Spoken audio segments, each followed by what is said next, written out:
What is up, y'all? Today I'm sitting down to talk to you about what can you do outside of the cockpit to become a better pilot. Roll the intro.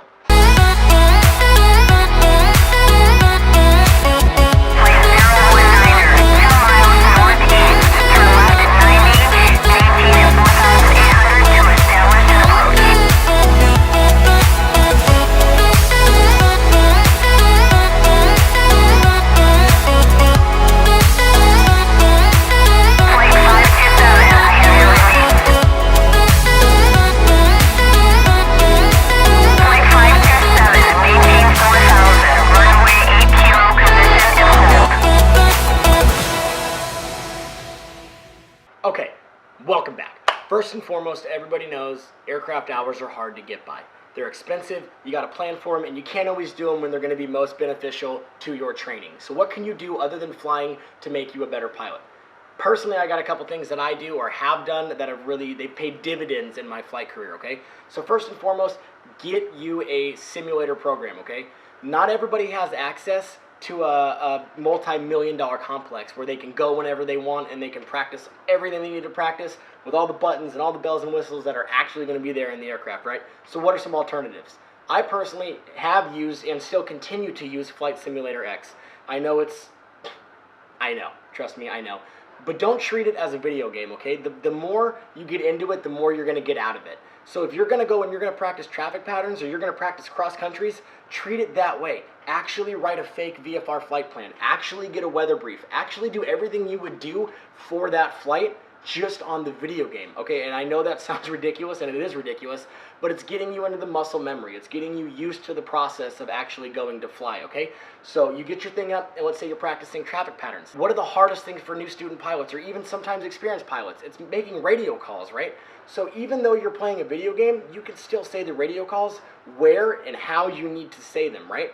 So left base, touch and go. Left base, VMC. Whatever it is that you're practicing, it's just that hand to mouth, that muscle memory, right? So the more you say it, when you're actually doing it, it's just gonna flow, right? So start working on your radio calls. That's gonna be the biggest thing that you're gonna get out of any simulator complex, or that you're gonna get out of any simulator game. Now let's say you don't have access to even Flight Simulator X, or you don't have any sort of computer access. What's something you can do? In flight school, I know something we did a lot of is it's actually called chair flying.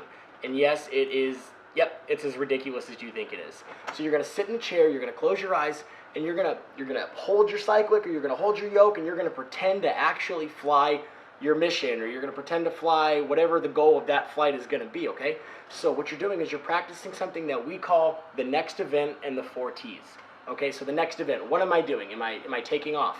What speed am I taking off? 80 knots, I'm looking for 80 knots and I'm rotating. Okay, what's next? I'm gonna climb up to 900, boost pump, or whatever it's gonna be, and you're gonna think, what radio call? Okay, left crosswind. And what you're doing is you're starting to build, like I said, that muscle memory. You're doing it, it's almost like rote memorization. So once you actually go and you perform these tasks, your brain already knows what it needs to say, and it's gonna free up some of that brain to focus on actually flying. And you're gonna notice that your maneuvers are actually gonna start to get better. So, next event, what am I doing next? Okay, and then the first T is gonna be turn. Okay, so I just thought I'm doing a left base, or I'm doing a left crosswind, or a right downwind. You're gonna turn that maneuver, right? And since you've already thought about what's next, it's not gonna be a surprise. You're not gonna be like, oh yeah, left. Left is gonna be where I turn. Next is gonna be tune, right? You gotta make sure you have the correct frequency where it needs to be so you can do with it what you need to do. So you got your turn, you got your tune in, what's next? Talk. Say what you're doing. Let the CTAF know, let the tower know, let whoever needs to know what your intentions are, right? That's half of being a pilot, right? So you got aviate, you got navigate, and then finally you got communicate. First and foremost, fly the aircraft, right? No matter what's going on, whether it's an emergency, whether you're practicing, first thing you gotta do is fly that aircraft, right? Next, you got to navigate. You got to fly that aircraft where it needs to go. It needs to be going where you think it's going and where it's supposed to be going. And then finally, you got to communicate that. You got to communicate your actions out to the world. All of this simulating and this chair flying is really going to help you get that down, okay? And then finally, what you're going to do is you're going to talk. You're going to say what you need to do. After talk, for helicopter pilots at least, it's trim. Are you in trim? We're always trying to be in trim, all right? Now, I know when I fly fixed wing, trim is important, just not to the same extent it is in a helicopter. So keep that in mind. Next event and the 4 T's. am I staying ahead of the aircraft? We got another saying in flight school where you're hanging on to the aircraft by the stabilator, right? By the very aft end of the aircraft. You're so far behind the aircraft that not only are you ready for the next event, but you're not even partaking in the current event. So what you're doing is you're getting in front of the aircraft by thinking of this, what do I got to do next? And you're practicing that. You're getting that down. You're getting that mental marathon going, okay? So let's say you don't even have access to a computer. What can I do if I can't even simulate? If I can't even chair fly? Times are tough, right? You don't even have a chair. You can mental fly. You can do this before you go to sleep. You can do this while you wake up, if you're going to take a nap, while you're driving to work, if you're driving to the airfield. You're mentally taking yourself through the mission. You're mentally taking yourself through the flight. And you're thinking of, like I said, the next event and the 4 T's, just even without the hand gestures. You're just putting the idea in your brain of what it needs to get ready to go do, right? You're just sharpening that tool that you have. Actually, you know what?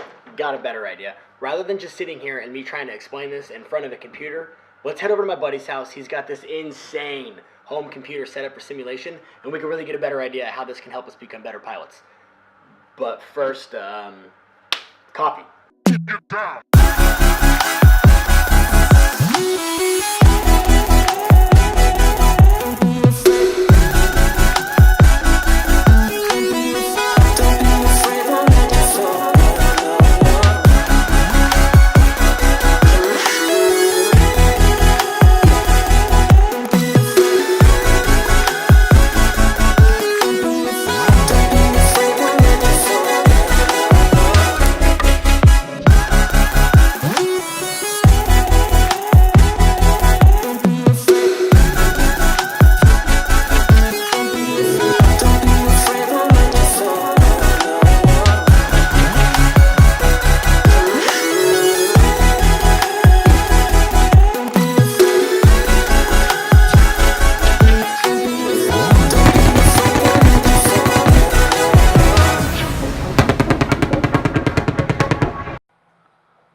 Alright, y'all, we just got here. We're going to run inside. We're going to fire this thing up, and we're going to see what it's like. Alright, I'll see y'all inside.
Obviously, guys, you can get as insane as you want with the simulation depending on what's going to benefit you the best with training.